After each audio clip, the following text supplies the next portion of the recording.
Proverbios 12, versículo 18 dice: hay hombres cuyas palabras son como golpes de espada, mas la lengua de los sabios es medicina.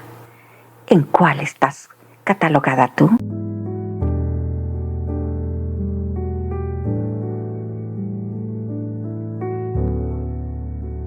Y hoy vamos a empezar un estudio sobre la mujer samaritana.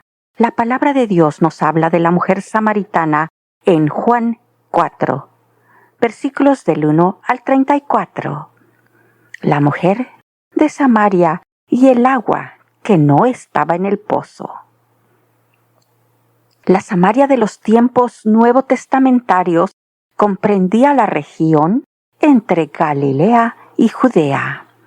La fertilidad de su suelo y la hermosura de su campo lo hacían muy codiciado en tiempos bíblicos por los enemigos de Israel. En cambio, sus habitantes fueron despreciados por los judíos tanto por su cruce racial como por sus deficiencias religiosas. Ambas tenían su origen en el período de la historia inmediatamente después del cautiverio del Reino del Norte. Cuando el rey de Asiria capturó la ciudad de Samaria en 722 a.C., llevó a su país en calidad de cautivos, según su propio relato de la hazaña. Llevó unos 27.280 de sus habitantes. El rey emprendió una campaña sistemática para la desnacionalización mediante el establecimiento de colonias de otros pueblos en Israel. Con este fin trasladó de Hamat y otras partes de su imperio gente de diversas razas, costumbres y religión. Debido a la despoblación del país, a raíz de las guerras y el cautiverio, se multiplicaron grandemente los animales silvestres, de manera que la vida de los nuevos colonos se encontraba en constante peligro fuera de la ciudad. Atribuyendo este peligro a la ira del dios de ese país, cuyas costumbres y culto ignoraban, solicitaron al rey de Asiria los servicios de un sacerdote israelita para que los instruyera en la religión de Jehová. El rey accedió a su petición y les envió un sacerdote que se estableciese en Betel, donde antes Jeroboam había edificado becerros de oro, y enseñaron al pueblo cómo se había de temer a Jehová. Mas cada nación se hizo sus dioses y los pusieron en los templos que habían hecho los de Samaria, cada nación en su ciudad donde habitaba, y temieron a Jehová, pero también honraban a sus dioses. Esto lo dice la palabra de Dios en 2 de Reyes 17 del 24 al 41. Posteriormente, aprovechando la debilidad del régimen asirio en Samaria, Josías, rey de Judá, envió allí a sus agentes para derribar los ídolos de los altos lugares. Y en el tiempo de Jeremías, algunos de Samaria iban a Jerusalén para adorar a Dios en el templo. Cuando volvieron los judíos del cautiverio, ofrecieron ayudar en la reconstrucción del templo. El rechazo de esta oferta motivó su abierta hostilidad contra Judá. En el tiempo de Nehemías, continuaron su oposición,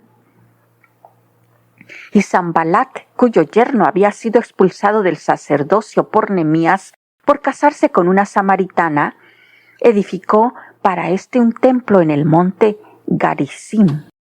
Y durante la campaña para establecer el paganismo en toda Palestina, el segundo siglo antes de Jesucristo, los samaritanos se granjearon el favor del tirano Antíoco Epífanes, dedicando este templo a Júpiter.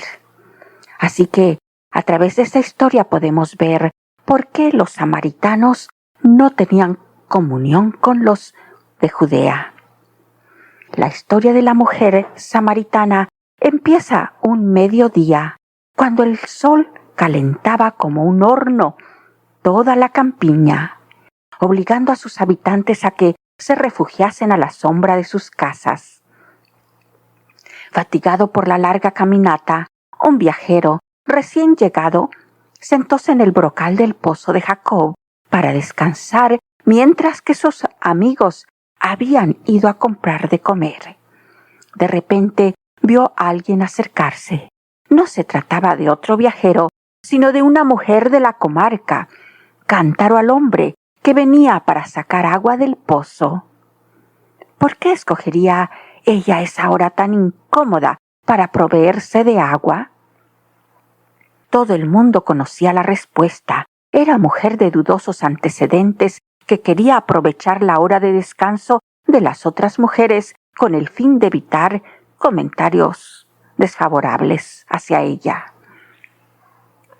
Años antes, cuando ella era muy joven, había buscado la felicidad en el matrimonio.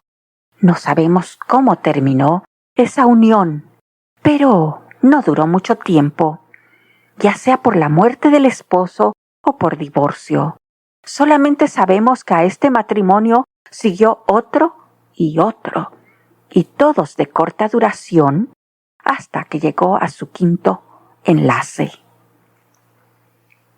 Llegada a este punto, en su historia ya había perdido la fe en la vida matrimonial y decidió deshacerse de sus trabas y dedicarse al amor libre. ¿Cómo fue que las mujeres podían encontrar la felicidad en el matrimonio y sacar tanta complacencia de sus hijos y hogar, y ella no? No se daba cuenta de que la causa de su infructuosa búsqueda de la felicidad se encontraba dentro de ella misma. Ella maldecía su mala suerte a la vez que sus exmaridos la maldecían a ella.